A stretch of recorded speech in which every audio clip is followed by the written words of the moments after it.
दोस्तों बात करने वाले हैं कि आप लोग अपने एसबीआई बैंक की ऑनलाइन केवाईसी आधार बेस पे कैसे कंप्लीट करेंगे।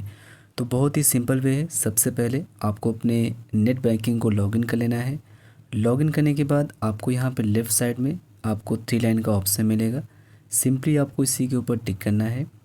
इसके बाद यहाँ पे आने के बाद माई अकाउंट एंड प्रोफाइल वाले ऑप्शन पे टिक करना है। अकाउंट एंड प्रोफाइल पे टिक करने के बाद आपको यहाँ पे इस तरह का इंटरफेस आएगा। यहाँ पे आपको ऊपर की ओर स्क्रॉल कर लेना है। स्क्रॉल दोस्तों करने के बाद आप जब से नीचे आएंगे तो यहाँ पे आपको एक ऑप्शन मिल जाएगा। अब यहाँ पे लिखा हुआ है ई-केवाईसी थ्रू आधार।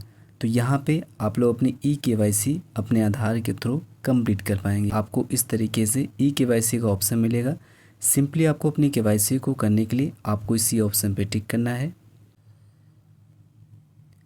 अब इसके बाद आपको यहाँ पे इस तरह का इंटरफेस आ जाएगा। यहाँ पे लिख के आएगा सिलेक्ट ए अकाउंट। तो आपको दोस्तों यहाँ पे आपको जो भी अकाउंट होगा वो आपको यहाँ पे सेलेक्ट करना होता है। तो आपको इस पे एरो पे टिक करना है। टिक करने के बाद जो भी आपका अकाउंट होगा वो आपको ओपन होगा और आपको उसको यहाँ पे सिलेक्ट कर लेना है।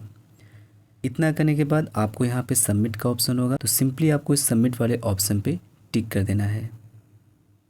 अब यहाँ पे दोस्तों मेरे केस में यहाँ पे इस तरह से लिख के आ गया है, dear customer your KYC is updated as of now and you do not have to update at present. पे कहने का मतलब ये है मेरी जो केवाईसी है मेरे एड्रेस के हिसाब से यहाँ पे कंप्लीट है।